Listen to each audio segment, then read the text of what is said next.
અમુક અમુક વાત છે ને એ બુદ્ધિની બહારની વાત હોય છે. મેં કાલે કહ્યું તું, માપવાના નહીં, પામવાના પ્રયાસ કરવા. બુદ્ધિ માપે છે, વિશ્વાસ પામે છે. અને આ બુદ્ધિનો વિષય જ નથી, આ વિશ્વાસનો વિષય છે. વિશ્વાસપૂર્વક સાંભળ્યા કરશો તો આનંદ આવશે. જો બુદ્ધિ લગાડી એટલે ગયા કામથી. સ્વામી રામતીર્થ બહુ મહાન વ્યક્તિ હતી, પ્રોફેસર થયેલા, પણ હૃદયમાં ભગવાનને મેળવવાની તમન્ના હતી. પ્રોફેસર થયા પછી નોકરી બોકરી છોડી દીધી અને ઋષિકેશ પ્રદેશમાં તપશ્ચર્યા માંડ્યા કરવા. સત્સંગમાં જાય, બધું કરે, પણ અંતરમાં થોડુંક આમ પેલું રે, જેવી જોઈ એવી શાંતિ ન મળે.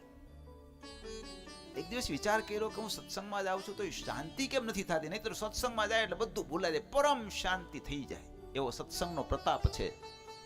તો સ્વામીજીને એમ થયા કરે શાંતિ કેમ નથી મળતી? પછી બહુ રિસર્ચ કર્યા પછી ખ્યાલ આવ્યો કે હા, શાંતિ નથી મળતી એનું કારણ મારી બુદ્ધિ.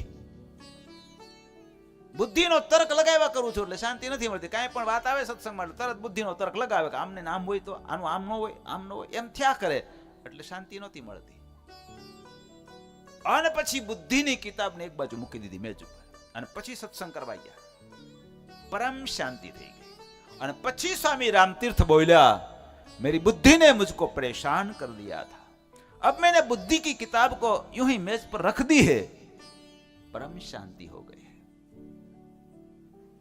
એટલે બુદ્ધિના માપમાં એકેય વાત નહીં આવે.